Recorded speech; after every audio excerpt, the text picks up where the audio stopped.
Hey, Dan here, and this video is all about the ideal career choices for an INFJ. So if you are an INFJ personality, you know who you are, or perhaps there's a son, daughter, spouse in your life, and you'd like to help them gain some insights into what they should be doing, then this video is for you. I have spent a lot of time coaching as a business and life coach INFJs and have experience there. And I'm also the author, I'm going to do that self-promotion thing of this book, INFJ Personality, Discover Your Strengths and Thrive. You can find a link below if you are interested in picking it up. Pretty well reviewed, has the full gauntlet from, hey, wow, this book changed my life. That was so insightful, to I hope you die. I could have found this information for free, spending 26 hours on Googling and getting a degree. So, whole range of reviews there, generally well received. So if you're an INFJ personality, I'm going to start, and this is not the core of the video, don't worry, just browsing through some of the suggested professions. So we have artist, playwright, poet, marketing consultant, genealogist, universal design architect, film editor, curator, human resources manager, education software developer, holistic health practitioner, chiropractor, legal mediator. Do you get the theme here? The theme is that if you are an INFJ, you have a wide range of opportunities and potential, careers that could be a really good fit with you. So rather than give you specific lists and say you should do this or you should do that, because that's often going to be based on your passion, right? You can have two INFJs who are both INFJ, same personality in that way, but one of them loves the art, so they want to be involved in like set design or as an actor or as a scriptwriter. And someone else has a love for business, so they want to become like a copywriter or marketing consultant.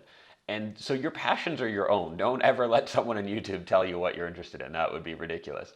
So in terms of those careers, but I want to give you 3 criteria that I think are tremendously important for choosing not only your career or the kind of work you do, but also your workplace or the environment, because you can have the same job, but it can be a totally different experience in a couple different companies. So the first thing for an INFJ, and you might already start nodding your head here to hear it is really important that you don't work for a moron. There is something I've noticed in my coaching clients as INFJs, more than other types, is a frustration with things being done the wrong way. INFJs tend to be quite intelligent, good at seeing the right ways to do things, and also very hardworking. And so working for someone who is lazy, who is incompetent, who only is giving orders because they happen to have a job position higher than you is going to be tremendously frustrating. This is why a lot of INFJs like to break out and maybe work for themselves or work in really innovative companies where they're not in this traditional hierarchy where they're taking orders from someone they don't respect. So number one, you've got to respect the person who's leading you. Either that's your boss or the company founder, or maybe yourself if you go into business for yourself. That's so important, or you're going to be constantly frustrated because you'll know, or at least think you'll know, that there's a better way to do things.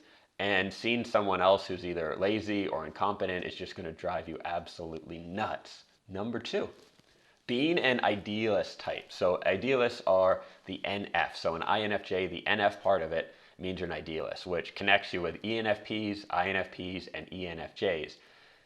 All of us, I'm an ENFP, all of us like to think of the world as how it could be. We're idealists. We see the potential and we tend to need to be connected to a cause.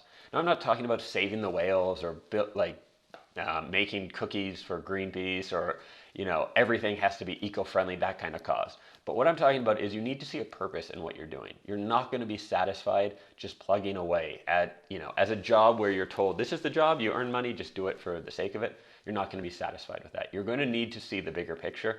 And ideally, that bigger picture should be aligned with your morality as well.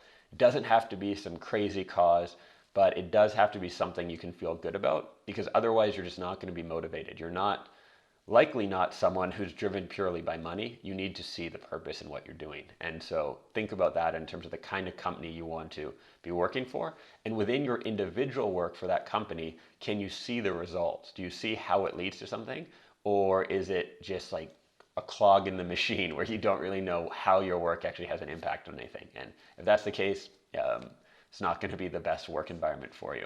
And the third thing that I have found is when they have direction, INFJs have the ability to just power down.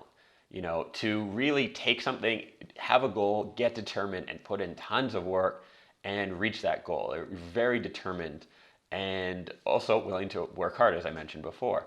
And so thinking about job opportunities where you can do that, basically, where you have a goal, you know what you're working towards, and you can focus and direct your energy into something.